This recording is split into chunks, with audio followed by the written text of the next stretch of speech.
হরে কৃষ্ণ, রাধে রাধে বন্ধুরা। গিরিধারী গোপাল সোনা চ্যানেলে তোমাদের সবাইকে সুস্বাগতম। তোমরা সবাই কেমন আছো? আশা করি তোমরা সবাই ভালো আছো গোপাল সোনার কৃপায়। আর তোমাদের গোপাল সোনাও অনেক অনেক ভালো আছে। আজকে শনিবার, এখন মাথার ওপর রোদ্দুর, প্রায় 12টা বেজে গেছে। রান্না বান্না কমপ্লিট, ভোগ দিয়েছি, প্রসাদও পেয়ে নিয়েছি। আর এই যে শাবল হাতে নিয়ে বেরিয়ে পড়েছি। একটা জায়গায় মাটি তুলবো, তোমাদেরকে দেখাই। মাটিটা তুলবো হচ্ছে এই জায়গাটাতে মাটিটা তুলবো। তার কারণ হচ্ছে এইখানে আমি ঝিঙে গাছ দিয়েছিলাম, প্রায় 10-12টার মতো ঝিঙে গাছ হয়েছে। আর অনেক ঝিঙে গাছ কিন্তু মানে বেয়ে গেছে। আর এই যে ঝিঙে কিন্তু ধরেও গেছে আমাদের ঘরে গাছে। এই যে কত ঝিঙে ফুল এসেছে, এই রকম প্রচুর ঝিঙে কিন্তু হয়েছে, কিন্তু গাছটা যে লতিয়ে যাবে সেই রকম জায়গা নেই। তাই এই দিকে খড়ের দিকে হচ্ছে লতিয়ে যাওয়ার চেষ্টা কিন্তু ও করছে। আর এইটাকে আসলে ভালো করে উপরে তুলতে হবে। এই যে এইখানে একটা বাঁশ বাঁধা আছে, এই পাশের খুঁটিগুলো রেডি আছে, এই পাশেও একটা খুঁটি আছে। শুধু এই পাশে একটা খুঁটি লাগাতে হবে।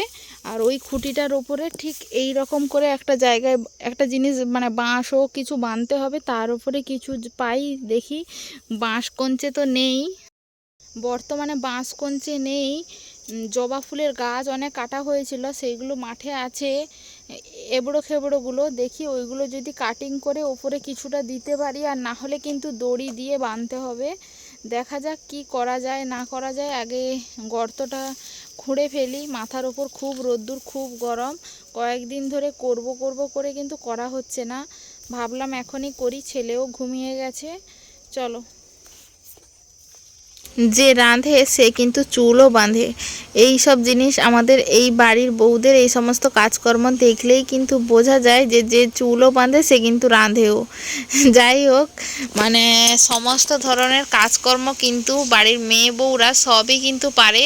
মানে ইচ্ছে থাকলে সব কিছুই মোটামুটি ওরা নিজে হাতে একা হাতে সবার জন্য রান্না বান্না, ঘর সংসার সামলানো, বাইরের সামলানো, বাচ্চা সামলানো, সব কিছুই কিন্তু করতে পারে একটা মেয়ে চাইলে কিন্তু। যাই হোক, কষ্ট করলে কেষ্ট তো অবশ্যই মিলবে। এইগুলো রেডি করতে করতে তোমাদের সাথে কিছু কথা শেয়ার করি। সামনেই হচ্ছে পুরুষোত্তম মাস, অধিক মাস কিংবা কেউ মল মাস বলে। সেই মল মাস কিংবা অধিক মাস কিংবা পুরুষোত্তম মাস সম্পর্কে কিছু কথা বলি, যেটা তোমরা মন দিয়ে শোনো। দয়া করে বলছি, ভিডিওটা স্কিপ না করে। এই মাসের মাহাত্ম্য অনেক। এই মাস একটা করলে তোমার জীবন একদম ধন্য হয়ে যাবে, তুমিও হয়ে উঠবে ভগবানের অতি প্রিয়। যাই হোক, এই মল মাস সম্পর্কে তোমাদেরকে বলি, এইটা কি মাস, কি করতে হবে কি না করতে হবে। সনাতন ধর্ম অনুযায়ী এই পুরুষোত্তম মাস হচ্ছে অত্যন্ত পবিত্র একটি মাস। এই মাসে ভগবানের সন্তুষ্টি বিধানের জন্য খাদ্যাভ্যাসে বিশেষ একটি সংযম এবং সাত্ত্বিকভাবে সব কিছু পালন করতে হয়। শাস্ত্র মতে এই মাসের খাদ্য তালিকা সমস্ত কিছুই তোমাদের শেয়ার করব এই ভিডিওতে। এই মাসে মূলত সাত্ত্বিক কিংবা অবিষণ্ণ জাতীয় খাবারের পরামর্শ কিন্তু দেওয়া হয়েছে শাস্ত্রে। আতপ চাল, গম, যব, তিল, মুগ ডাল, মটর, আপেল, কলা, আম, কাঁঠাল, আমলকি, শসা, বথুয়া শাক, ঝিঙে খাওয়া যায়। এছাড়া দুগ্ধজাত দ্রব্য, দুধ, ছানা, দই, তার সাথে ঘি, দই কিন্তু সমস্ত কিছু একদম খাঁটি দরকার, বাজার থেকে কেনা নয়। আর রান্নায় সয়াবিন কিংবা সরিষার তেলের বদলে শুধুমাত্র ঘি ব্যবহার করা যাবে। আর মশলার মধ্যে ব্যবহার করা যাবে আদা, জিরে, তেঁতুল, সৈন্দব লবণ। এছাড়া শুকনো ফল মানে ড্রাই ফ্রুট, আখের রস বা আখের গুড় যে হয় সেইটা কিন্তু অবশ্যই পাওয়া যাবে। যে যেমন পারবেন সে তেমনই করবেন। অবিষণ্ণ গ্রহণ করতে চাইলে অবশ্যই অবিষণ্ণ গ্রহণ করবেন, কিন্তু যারা আমিষ আহার গ্রহণ করেন তারা কিন্তু এই মাসে অবশ্যই আমিষ আহার বর্জন করতে হবে। এছাড়া কাঁসার পাত্রে ভোজন করা যাবে না। অবিষণ্ণ পারলে একবার নয়তো 2বার কিন্তু গ্রহণ করা যাবে। যে যেমন পরিস্থিতিতে যেমনভাবে পারবেন তেমনভাবেই এই ব্রত পালন করবেন।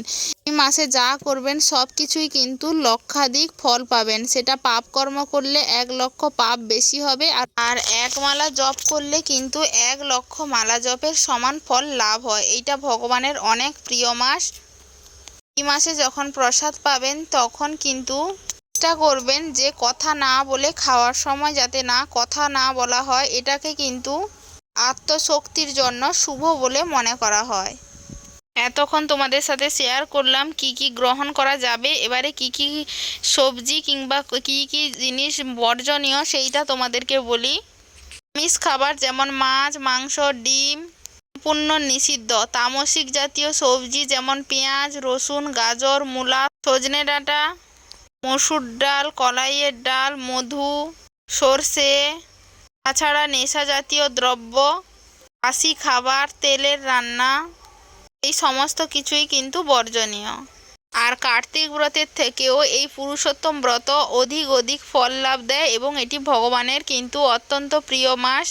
যে যেমন পারবেন তেমনভাবেই একটু নিজেকে সংযম করার চেষ্টা করবেন। কারুর বাড়িতে বেশি যাতায়াত, অন্য কর্মর থেকে ভগবানের সেবা পূজা, নাম জপ অধিক মন আমাদের দেওয়া উচিত এই মাসে। তাছাড়া কার্তিক ব্রতের মতোই কিন্তু এই মাসেও ভগবানকে ঘিয়ের প্রদীপ দিয়ে সেবা দেওয়া উচিত। তুলসী কাষ্ঠে কিংবা মাটির প্রদীপে করে ভগবানকে দীপ দেওয়া উচিত। চরণে 4 বার, নাভিতে 2 বার, মুখমণ্ডলে 3 বার, সারা শরীরে 7 বার, ঠিক যেমন করে আমরা কার্তিক ব্রত পালন করি।